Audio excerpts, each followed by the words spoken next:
Good morning. This is Jason Dean coming live at you again for a brand new Film Fanatic show. It is 9:33, March 30th. It's hard to believe April is super close. 2026. My oh my, where does time go? But anyway, I hope everyone's had a good weekend. Had actually a really great weekend. On Thursday, I went to a play. A friend of mine was putting on or directed this play, Below the Belt, at the local theater here in town, or there's a local theater group called the Maskers. And I went to that, and that was pretty cool. They had the actual writer of the play, the playwright who wrote Below the Belt, he was there. And then they also had one of the actors who had starred in a film version of that film. So they were all there. And then after the show, they had a little kind of after party, and I went to that, and that was super fun. And on Friday we had a really cool gig at Hey Sailor with Osmia. We got to play a brand new tune, a new song that just kind of came together. So that was really fun. And then Saturday we had a quantum show, and it was also the last show for quantum as far as being a duo. We're going to be carrying on as a solo artist. My great friend Mike Whitehead has decided to kind of move on from the band. We've been playing for like 10 years, and he just kind of felt for him it's kind of run its course. So it was totally understandable, and a very easy switch or change. No, there was no bad blood, no drama, nothing. It was just like, okay, cool. I totally understand. You're not feeling it. You're not feeling it. I don't want you to feel like you're obligated. Whether it's a professional thing or a friendship thing, it's cool. So it was great, and we had talked about. He brought it up to me. Mike had brought it up to me earlier in the week when I had sent out a couple of more gigs that I have booked for Quantum for the summer, and because usually for the band for Quantum I do all the booking for the band, and then I usually when I get some dates I usually send them over to Mike to see if he can do them. We kind of changed things a few years ago because years probably 5 years ago or 6 years ago when there was a gig that would come up, possible quantum show, I would obviously always ask Mike because we're a duo, and if he couldn't do it, then I would usually pass on the gig or try to get a different date. But then it was a thing of like we started doing where I would still do the gig either way. If I could do it, I would usually do it either way. And if Mike couldn't do it, then I would just, kind of go ahead and book the gig anyway instead of skipping out on it. I started kind of doing that, and I've done that. I've done about maybe four or five solo gigs, but most of the time it's the two of us. So it kind of moved a little bit in that direction, which I think is better because I think it's kind of like, when a band is booking gigs or booking work, especially when it's a full band. I think it's really great if a band can still do the gig or have maybe a little bit of a rotating list of different musicians that could maybe fill in for that show, to have that flexibility or figure out how to just kind of do it anyway. It just makes it a little bit easier, especially if you don't want to have to like turn down potential gigs or those kinds of things. So earlier last week, I had was booking some gigs, and I sent over some dates to him to see if he could do it or wanted to do them. And that's kind of when he said, I think this Saturday gig, which was this past Saturday, will probably the last gig I'm going to do. I'm just not really feeling it anymore right at this point, and kind of want to go out where it's positive and not some kind of other prolonged kind of situation. So, so at first it took me a while to adjust to that. Mentally I was like, wow, because it's a big change. And then, but it was all good. It was all cool. And then we saw each other on Saturday before the gig and talked quite a while about everything, and it was totally cool. And so we played our last show on Saturday, and it was really fun. There wasn't a whole lot of people there, but there was a pretty decent little crowd for a while. We ended up playing a little bit earlier because there were people there. We were originally going to be playing last at this event, which I'm glad we ended up playing first or in the middle because if we waited too long, there wouldn't have been anybody there. But people were there that were there seemed to be really into it. Got some nice comments, and then and that was it. So from now on, whenever you see me promoting a quantum show coming up here or whenever, it will be just my ugly ass. So yeah.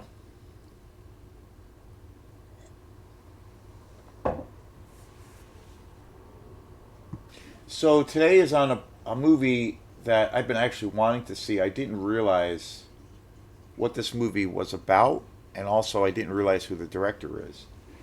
And that is a film by Larry Fessenden, who is a very cool figure in the world of indie horror filmmaking. Larry Fessenden, he's a super amazing guy. I really have been a big fan of his work. He started many years ago. He started this company, which was a real, and it is still very active today. In the early, like late '80s, early '90s, he started a independent film company, Glass Eye Pix. And he also he's done so many different kinds of things. He has recently, I would say, as of the last few years, I've seen him in so many different kinds of movies where he'll play a shorter, or a smaller role in a particular film to somewhat of a lead role to a degree, but all kinds of films, mostly horror films. But he is also a big time producer. He's produced a bunch of different horror films. He's also a very prolific director and actor, and he has his own company. The thing that's so huge about Glass Eye Pix, and one of the coolest things with him, is that for a long time now, he has worked with a lot of upcoming new directors, especially in the horror genre, and kind of launched the careers of a lot of interesting and very cool directors. Probably the most notable director that he really was the guy who put him on the scene is Ty West. And Ty West, I think, is such an awesome director. I've actually been a huge fan of his work for a long time. And Ty West, the last few movies that he did, the X trilogy, which was his last three different films that he did, and he's become a pretty serious name in the world of horror. And I think he's one of the best directors around. But Larry Fessenden just basically created, and gave him that start by putting out his first few movies, House of the Devil, a bunch of other really cool movies back in the early 2000s and beyond. And he's done that for a handful of other really great horror directors. The thing as far as a director goes, the other thing is listening to. I remember seeing a documentary or an interview with Larry Fessenden, and he talked about how he started Glass Eye Pix, and just his deep love of independent filmmaking, his deep love of kind of gritty New York style, kind of genre film, and where you can do a lot as a filmmaker or as a creative person for very little, maximizing your profit. And I remember seeing a few interviews with him where he's based in New York City. He's been based in New York City for forever, and he was a theater actor for many years.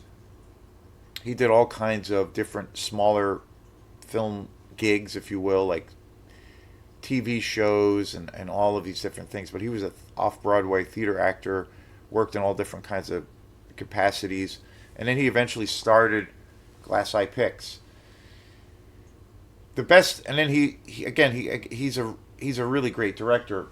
The movie that he directed that really put him on the map, which I think is one of the greatest vampire movies ever made, it's the first movie I ever saw of his, and that is a movie called Habit, and it came out in 1995. It's hard to believe it came out that long ago, but Habit is just I think it's easily, when you talk about the genre, the vampire genre, I think it's one of the best vampire movies ever made.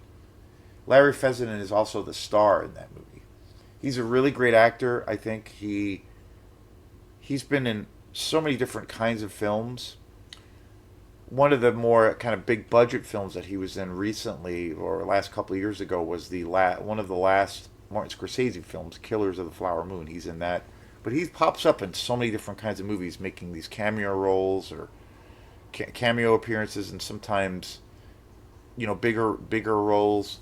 Late Phases is a pretty cool werewolf movie that he was in, and he was actually in the movie for quite a bit. So many different things, so many different kinds of movies, and I've seen him pop up more and more. But I would say Larry Fessenden, I mean, primarily is a director and a producer of all things horror, especially real low budget film, and he still stays in that area of filmmaking where he still does a lot for very little. Habit is again one of the best genre vampire movies I think ever made, and it's a really cool movie because he really his whole thing.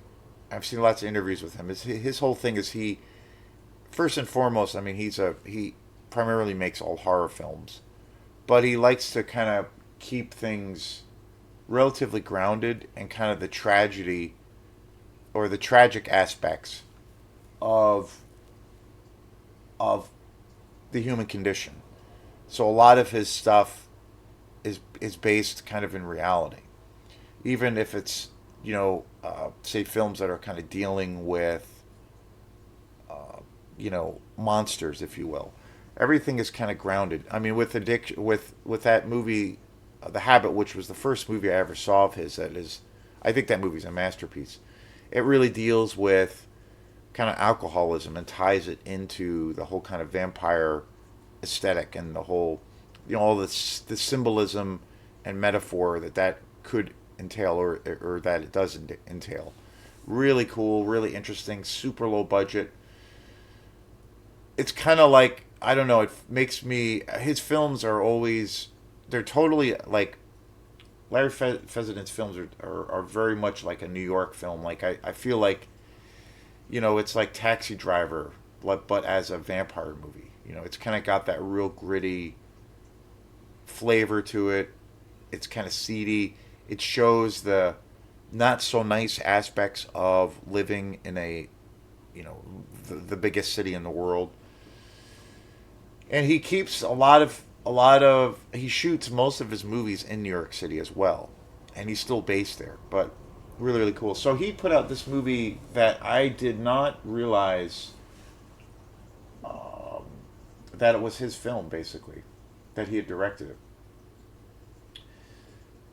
I saw this movie in the store at Opera House Video, of course. I kept running into seeing this movie, and then I didn't know what it was about, and I was kind of like, I'm not sure what that is, but I saw that it was a new release as far as Blu-ray, as far as the Blu-ray goes.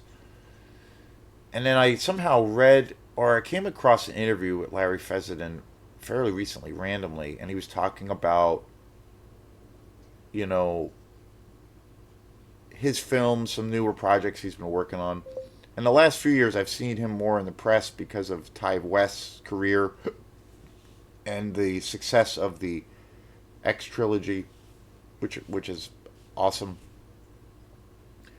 But he directed this movie. Again, wasn't sure what this was. I kept passing on it for a while, and it's a movie called Depraved. I got it, rented it at Opera House Video, and it came out in 2019, so it's been out for quite a few years. And it was written and directed by Larry Fennison, and it's basically a, well, I should back up a little bit. When I came across this interview with Larry Fessenden, he was talking about making these a series of movies that were basically him adapting the stories of the Universal monsters, but putting them in this kind of gritty New York City kind of setting, similar to with what he did with Habit, being being a vampire film. And he was talking about making movies were that were essentially like these very contemporary versions of like the classic Universal monster movies. And Depraved was his Frankenstein. I was like, huh, interesting. I had no idea that's what this was about. I hadn't seen one of his movies in a while. I've only seen one of his other films. Uh, it came out a few years ago. I can't remember the name of it offhand.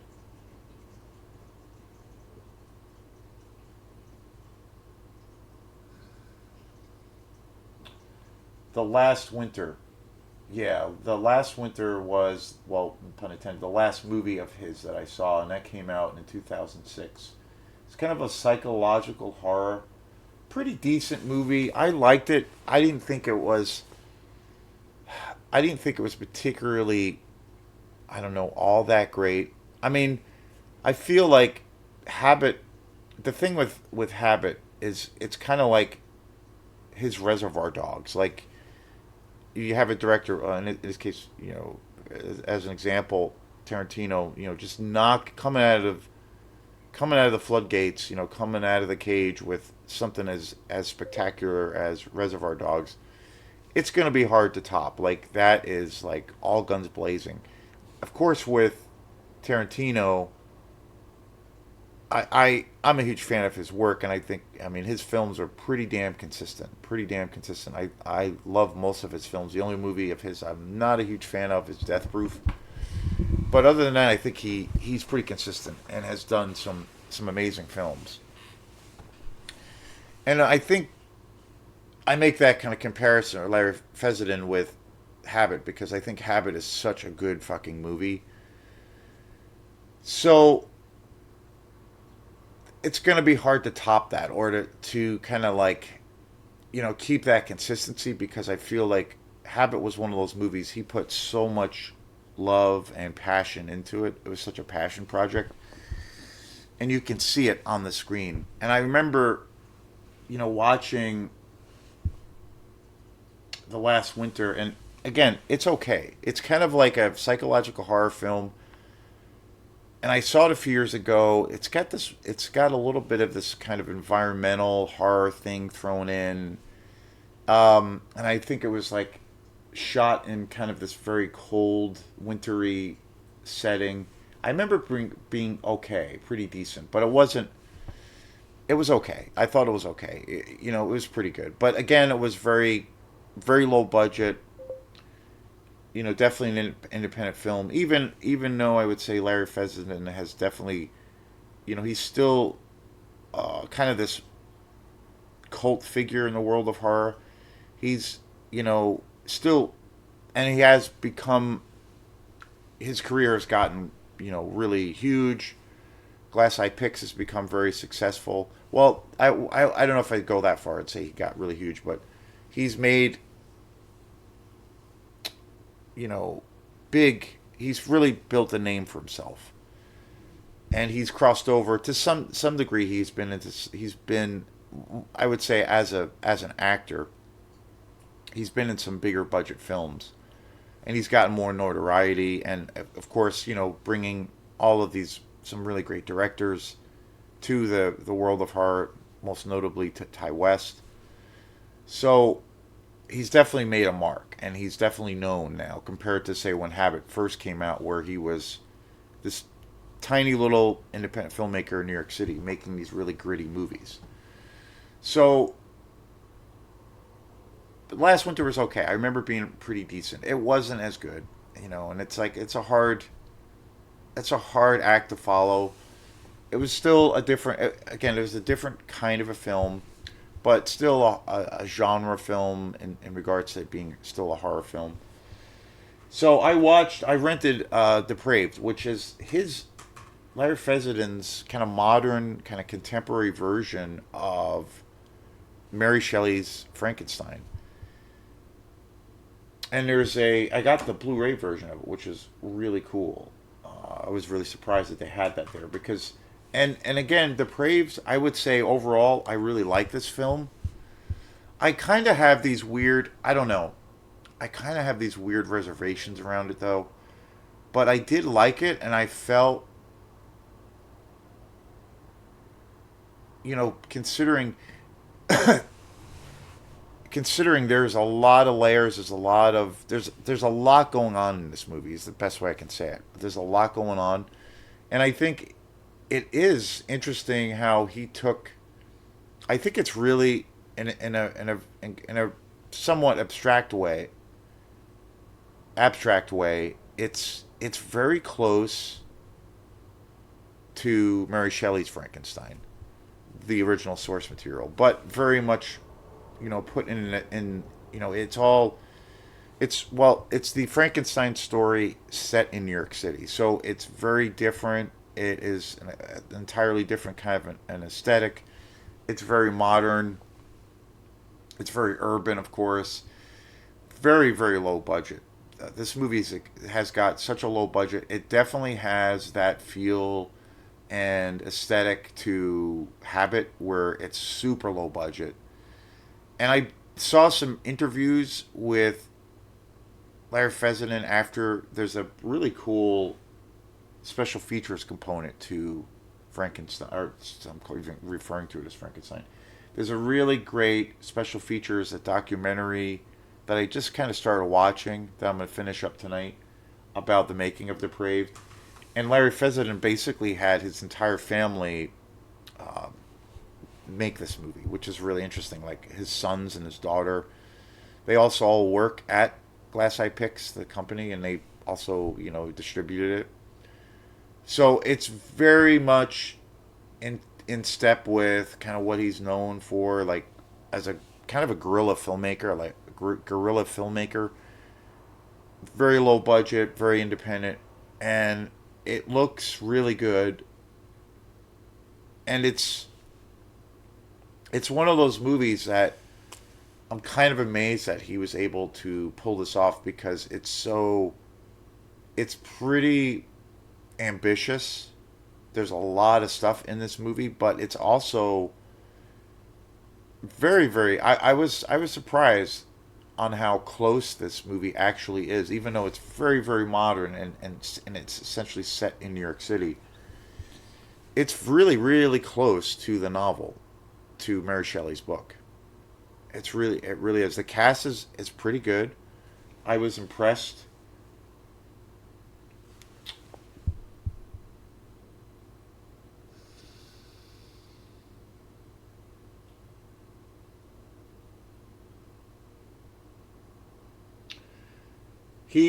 Larry Fessenden is also known for not really working with known actors. Like he wants to always bring a new energy and new faces. He definitely does in this film. Alex Brooks is in this film, who plays Adam, who is essentially the Frankenstein monster. Also, the cast again is really good. These are all like real independent actors. First time I'd ever seen them. Addison Timlin, also Chloe Levine, David Call, and Stormy Maya. All independent actors. Never seen them in anything before. I do like that a lot of times when you watch a film and it does just have this completely fresh thing about it. And this movie does have that. Um, Overall, I did like this movie. Again, I was surprised on how it felt like it was really close to the source material. I was really surprised. The other big thing that was really surprising is Joshua Leonard is in this film. Plays Polidori, who is one of the big characters in the Frankenstein story. Who, of course, in the book and in the story of Frankenstein, is kind of the backer of Victor Frankenstein. He basically gives him the money to do these experiments and kind of, starts collecting bodies for him. And Joshua Leonard is most well known for the Blair Witch Project. And I was like, no shit, okay. I was pretty surprised. I'm like, where do I know this guy? And I'm like, that's Joshua Leonard from Blair Witch Project. So he plays Polidori, and he's really good in it. Yeah, it was cool. It was a nice, it was a big surprise. David Call plays essentially Victor Frankenstein. In this film, he goes by the name of Henry.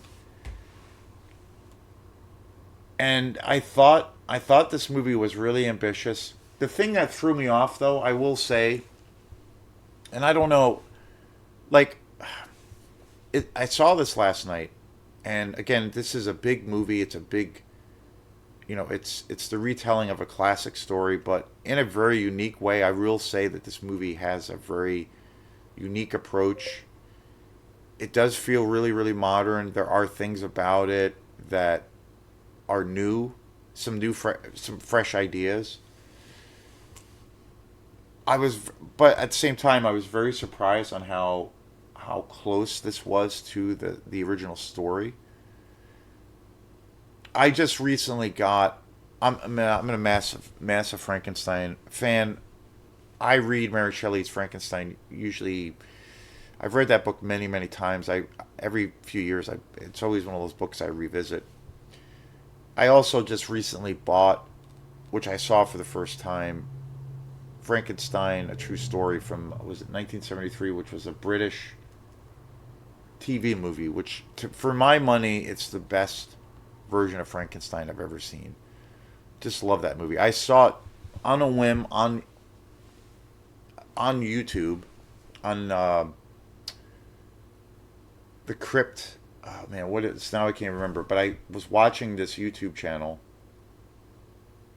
that had all of these great horror films, mostly like low budget exploitation movies, and this was Frankenstein: A True Story was one of those movies. I think I saw it once when I was a kid, but it was all new, and I was blown away by it.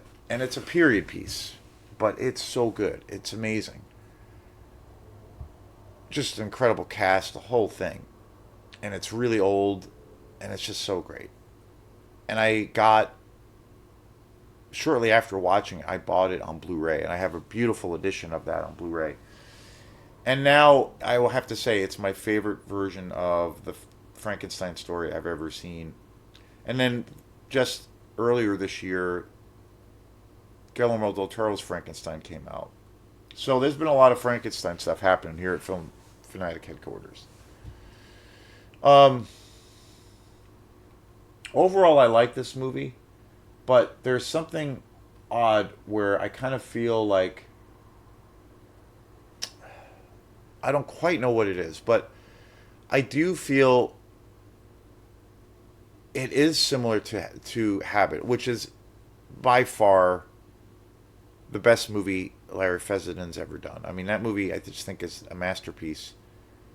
Every now and then, it will come up, conversation with somebody or whatever, and I do believe that this movie has gotten a lot of acclaim over the years, rightfully so. It deserves even more because of how good it is, and the vampire genre is still such a huge thing. And I have seen this movie. Habit has gone on to become a more talked about film. Larry Fessenden's career has really flourished. Flourished over the last few years. He's really made. He's a force. I think. His career, even though he works outside of the Hollywood system, he has really created something that is really inspiring. With Glass Eye Pix and everything he's done. And I really feel every time I see an interview with him, I always get fired up. But I will say Depraved has very much of that same vibe that Habit had. You know, it's very very low budget.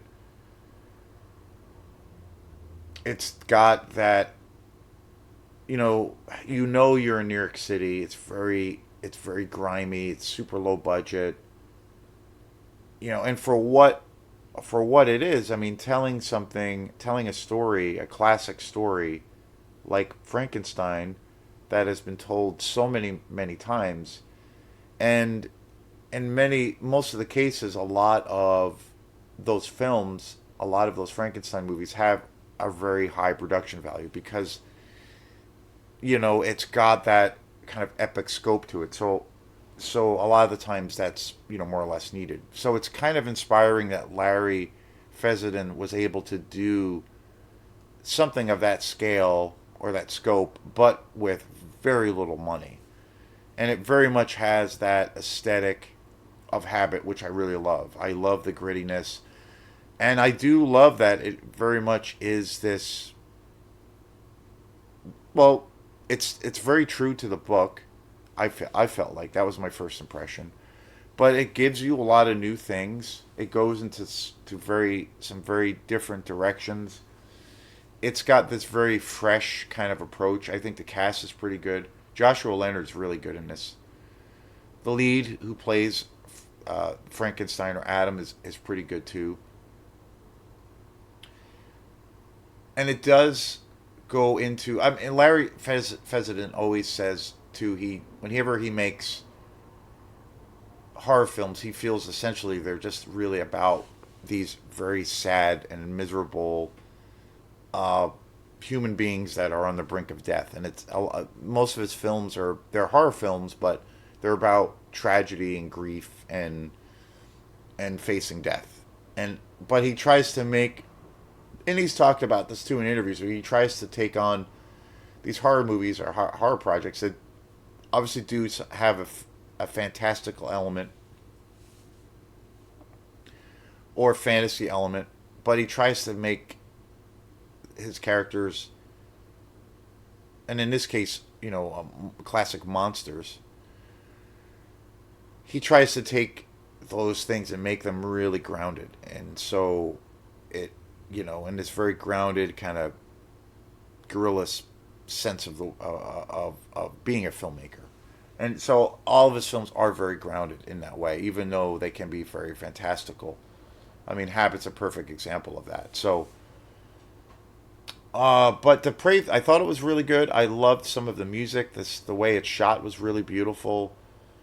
It has a very emotional quality, which I was really surprised by, especially by the second and third act. Very, very cool. I thought the ending was pretty good. I do believe Larry Fessenden is also on top. One of the other things that he does, which I forgot to mention, is he's a very talented musician. I can't remember the name of the band, but he has one or two active bands, and I do believe some of the music in this film is also his music that he also wrote and produced and recorded himself. So he's a very talented guy. I mean, he's got so many different skills. It's kind of insane. And he's done this all literally. He's totally a self-made guy, which is so cool because he's just, when you see interviews with Larry Fessenden, he's just like a regular dude that loves the arts and is really into horror films and filmmaking. And he's just a normal guy. He's not like, he never, I don't know, props himself up or never puts himself on his pedestal. He's not like a celebrity. He's just like a regular guy you feel like you could have some beers with, and it's really refreshing to see that. This might sound a little bit, I don't know. Well, I guess this is like a criticism of this movie, but then maybe it's not a criticism because at the end of this film, it's a pretty long film, and again, it does stay. I maybe that wasn't Larry Fessenden's intention, but I do feel that this really does stay pretty true to the book. But again, it has a very unique way of telling the story.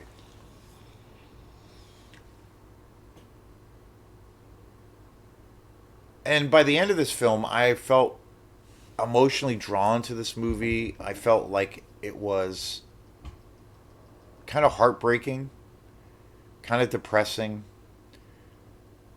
It definitely had some of those classic kind of gothic tropes that we expect from a Frankenstein story, especially towards the end. Even though, again, it's very, urban and gritty and very low budget. So I thought that was really cool. The tone of the film is pretty cool.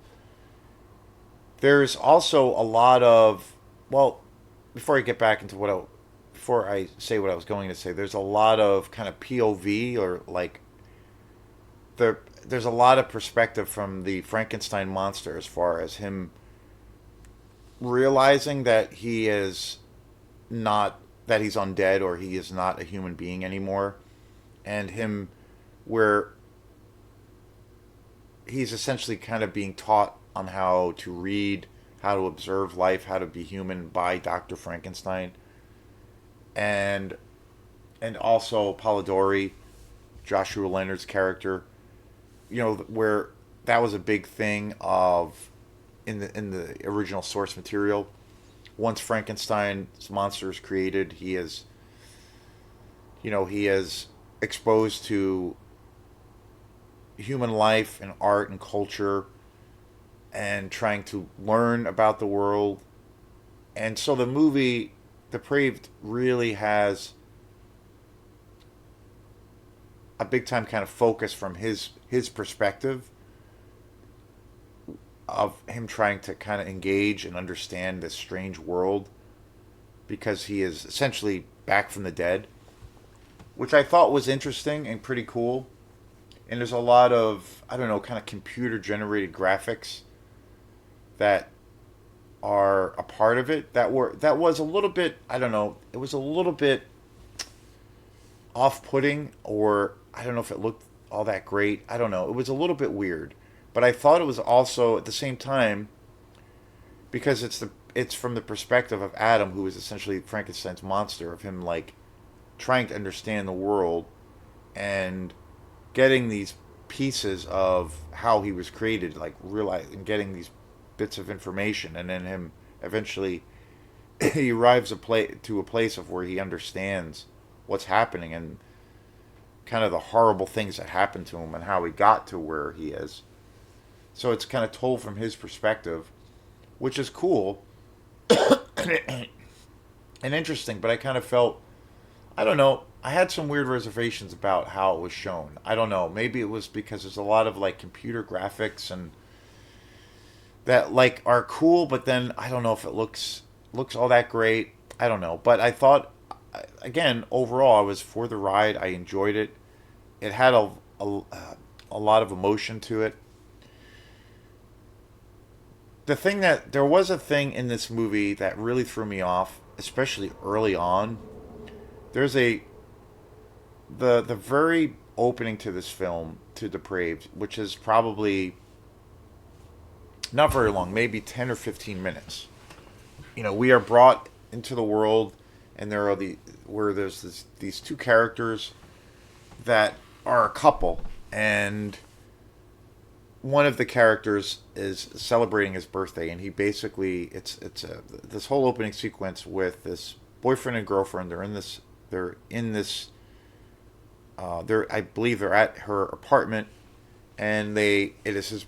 You realize that it's his birthday, and they're having like a dinner, and she gets him this very nice necklace, and but then there's a little bit of an argument that happens, and things kind of get weird and awkward, and she's like kind of bringing up this idea of, you get the sense too that he's about to kind of move in with her, or she's going to move in with him, and she brings up the idea of, wanting to kind of more or less have kids.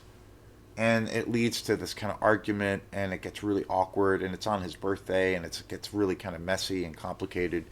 And then he has to leave for some kind of family obligations. He has to go to her funeral or something the next day. So he ends up like kind of leaving her, and not the best timing. And and but they are still making plans. They're also making plans while, you know, we're gonna have dinner that night, but I have to leave tomorrow night or something, and I have to leave now to, to go to this funeral because it will be easier for me to go. But it's just like an awkward situation, and it's a real short little scene, maybe 10 minutes, and then there's a scene of him, leaving under these, not, this very awkward situation, that this little skirmish between him and his girlfriend. And he ends up like leaving the apartment. She's upset. He's, he kind of, you feel like he should have stayed there with her or something a little bit more. And there's a whole scene of him just basically walking home through New York City. And that whole sequence, I think, is so good because the writing is so fantastic. The the camera angles, the cinematography. I found myself immediately hooked and cared about these characters. And I love this whole scene of where he's like leaving the apartment after they have this little fight, and it's his birthday, and there's like, you could tell they're both stressed out.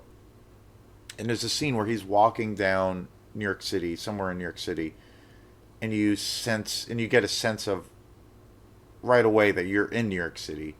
And the cinematography, the lighting, the whole kind of vibe is so cool. And he's just like walking down the street, and there's no dialogue, and it's so awesome.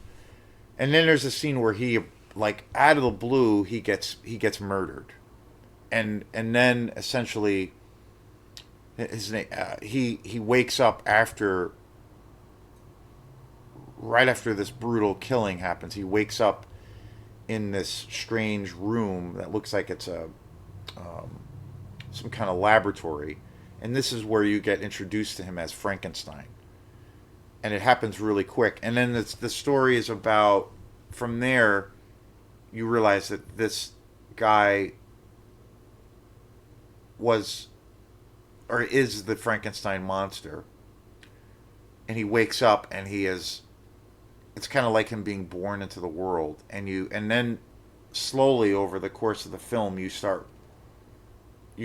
get more and more information as to like how he became the Frankenstein monster, what really happened to him that night, and who was actually responsible for killing him in the first place.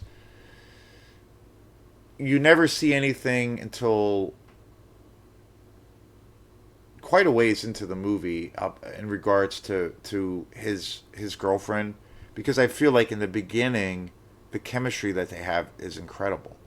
And so she's like out of the picture for a long time. You have no idea what's happening.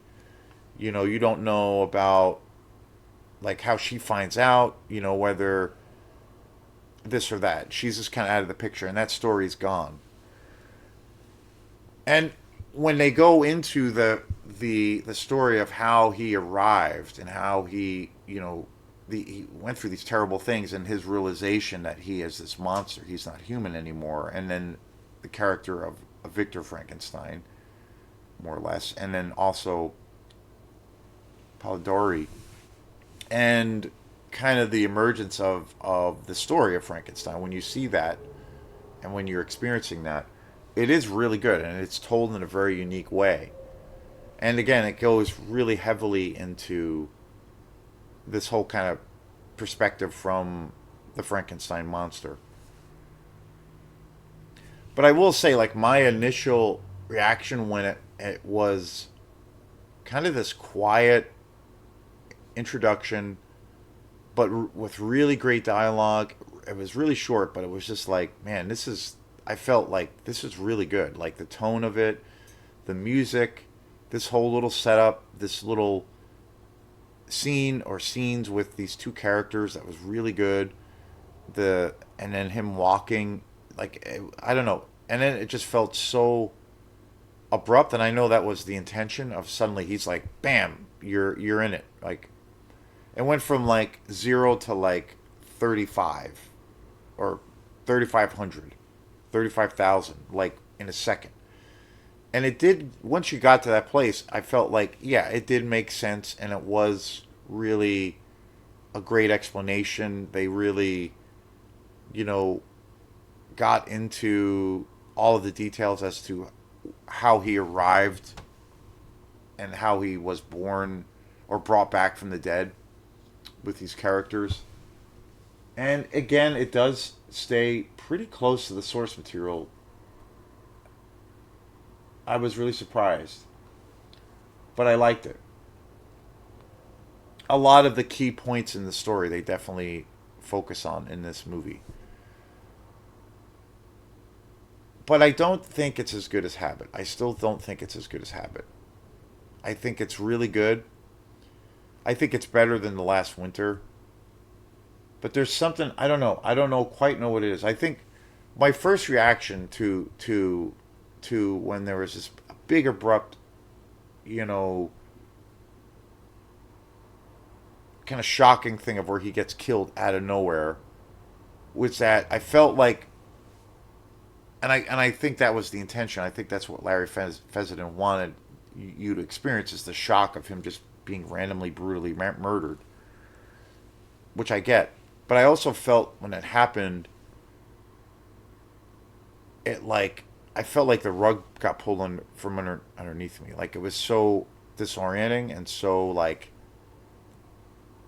it almost took me out of the movie because it was so abrupt, and it took me a while to like get my bearings again as to like what was going on, and to kind of get into the characters. And I almost felt like going into it, I kind of felt like where we're getting introduced to the Victor Frankenstein character and Polidori and the other characters in the movie, and Frankenstein's monster essentially, coming to terms and understanding this new weird world. Like I almost thought the characterization or the writing was not as strong as the very beginning.